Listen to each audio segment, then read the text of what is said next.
El decreto 356 de 1994 del expresidente César Gaviria Trujillo, en su artículo 42, autorizó la creación del Servicio Comunitario de Vigilancia y Seguridad Privada, Convivir, y así fue como por medio del propio presidente prácticamente se legalizó en el país la obra paramilitar. Observemos, según el boletín 27 de la Comisión Colombiana de Juristas, el exjefe paramilitar Eber Velosa García, alias HH, comentó: todas las Convivir eran nuestras. Incluso, ¿qué sucede? Quedaba detrás de la Brigada 17 del Ejército y que para llegar a sus instalaciones era necesario pasar por controles del propio Ejército. Lo peor era que el mismo gobierno era quien expedía las licencias de funcionamiento. Incluso después en la presidencia de Ernesto Samper Pizano se siguieron blindando a las Convivir con el decreto 2974 de 1997, el cual reglamentó este servicio. Estas asociaciones tenían que cumplir unos requisitos para la obtención de la licencia de funcionamiento, entre ellos una resolución que certificara su personería jurídica. Y justo aquí tenemos un ejemplo de una personería jurídica entregada por la gobernación de Álvaro Uribe Vélez, la de la Convivir Guacamaya. Y cumpliendo con todos estos requisitos, las leyes que aprobaron nuestros congresistas le autorizaron a Gaviria el porte de armas y municiones para estos grupos. Lo mismo hicieron con Ernesto Samper Pizano, y es así como legalmente el gobierno le permitió a los paramilitares portar armas. En Antioquia se aprobaron más de 67 licencias según palabras del mismo Álvaro Uribe Vélez. Pero ¿para qué servían estas licencias a los paramilitares? Pues de acuerdo a la sentencia de Eber Velosa García, con esta fachada legal pudieron conseguir más fácilmente radios, uniformes, alimentos, provisión de armas, muchas de ellas con amparo legal, recolección de dinero, tanto los aportes voluntarios como los recaudos extorsivos, operación de inteligencia, relaciones con fuerza pública, representantes del Estado de los niveles nacional, regional y local, y adicionalmente permitir a estas organizaciones ejercer las funciones propias del Estado como las de la policía. Lo peor es que los representantes legales de las Convivir eran comandantes de grupos paramilitares. No entendemos cómo las gobernaciones le dieron licencia a Mancuso, Rodrigo Pelufo o a Rodrigo Pérez Alzate, del cual la licencia fue firmada por el mismísimo Álvaro Uribe Vélez. Sin embargo, Uribe se quiere desligar del impulso que dio a la creación de estas cooperativas, pero según palabras de Raúl Emilio Hasbún, esta persona se dirigió a las instalaciones de la gobernación de Antioquia, donde expuso la idea para crear una Convivir, pero fue replicado con la propuesta de crear 12, y así fue como la gobernación de Álvaro Uribe Vélez le dio licencias a la Convivir Horizonte y a la Convivir Guaymaral, dirigidas por el mismísimo Salvatore Mancuso. También le dio licencia a la Convivir Avive del conocido Mono Leche, incluso la Convivir Costa Azul, de la cual era miembro alias Mocha Cabezas. También a la Convivir Nuevo Amanecer, integrada por Cadena, a la Convivir Los Arrayanes de Juan Francisco Prada, la Convivir Bellaván de alias Julián Bolívar, una Convivir de alias Chepe Barrera y una Convivir Central llamada Papagayo. Parece que todas estas autorizaciones fueron entregadas a sus espaldas, eso a pesar de que la licencia pedía, por ejemplo, hoja de vida, fotocopia de la cédula de ciudadanía, libreta militar y certificado judicial. Pues aunque el Centro Democrático aún quiere desvincularse del paramilitarismo, miremos cómo una de sus cabezas más fuertes parece aceptar esta vinculación.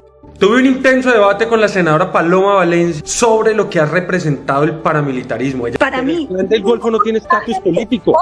Óigame, los paramilitares eran distintos y el Clan del Golfo ella quiere hacer una diferenciación diciendo que el paramilitarismo tuvo una connotación política y que es distinta a las autodefensas gaitanistas de Colombia o Clan del Golfo. Es decir, por primera vez el Centro Democrático en cabeza de ella reconoce que efectivamente fue sistemático la coordinación entre el ejército y los paramilitares para asesinar, para masacrar, para someter a poblaciones en este país, que además tuvieron injerencia política, que además los congresistas del paramilitarismo votaban con el gobierno de Uribe. Y yo invito nuevamente al representante Duvalier a que no le dé representación política a quien no lo tiene. Hablar de un grupo paramilitar es un grupo que trabaja en coordinación o defendiendo el Estado. ¿Usted cree en serio que el Clan del Golfo está defendiendo el gobierno Petro? ¿Está defendiendo las instituciones colombianas? ¿O que por lo menos pueda tener ese nombre? Por primera vez he escuchado una cosa que el Centro Democrático digamos, nunca había querido reconocer, pero que los colombianos